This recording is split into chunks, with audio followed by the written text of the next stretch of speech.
नमस्कार.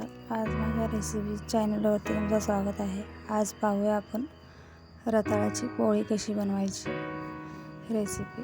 आपल्याला हे रताळ स्वच्छ धुवून चिरून घ्यायचं आहे. तर ते पातेल्यामध्ये थोडंसंच पाणी घालून त्याच्यावरती झाकण व्यवस्थित ठेवून मीडियम गॅसवरती आपल्याला शिजवून घ्यायचं आहे.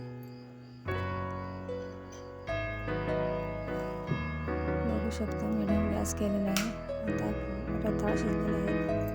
थोडंसं गूळ घ्यायचं आहे आपल्याला आणि रताळा असं शिजवून व्यवस्थित स्मॅश करून घ्यायचं आहे. स्मॅश केल्यानंतर आपल्याला गूळ आणि रताळा एकत्र गूळ विरघळून एकजीव होईपर्यंत आपल्याला असं शिजवून घ्यायचं आहे. आपल्याला गूळ आणि रताळा एकजीव झाल्यानंतर आपल्याला वेलदोड्याची पावडर थोडीशी टाकून घ्यायची आहे. पाहू शकता. आता आपल्याला हे थंड होऊ द्यायचं आहे. थोडंसं थंड झाल्यानंतर आपल्याला हे पुरणाच्या चाळणीने व्यवस्थित असं पुरण जसं बारीक करतो आपण तसं बारीक करून घ्यायचं आहे. त्यामुळे गाठी राहणार नाहीत. आता थोडीशी कणिक घेतलेली आहे गव्हाची पीठ लावण्यासाठी. तवा ठेवला आहे गरम होण्यासाठी. आता आपण असं व्यवस्थित जशी पुरणाची पोळी भरून घेतो तशी पोळी भरून घ्यायची आहे. बघा व्यवस्थित लाटून घेतलेलं आहे. आता आपला तवा गरम झालेला आहे. व्यवस्थित भाजून घेऊया. छान लागते पोळी. एकदा नक्की करून पहा. रेसिपी आवडली तर नक्की सबस्क्राईब करा, लाईक करा आणि शेअर करा व्हिडिओ. काही चुकत असेल तर कमेंटमध्ये